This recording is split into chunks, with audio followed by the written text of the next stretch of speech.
everyone! Video for today. Magluto tayo ng pansit with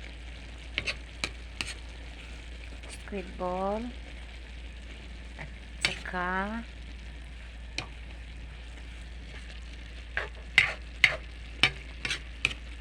tauge. Yan guys. Wow, sarap.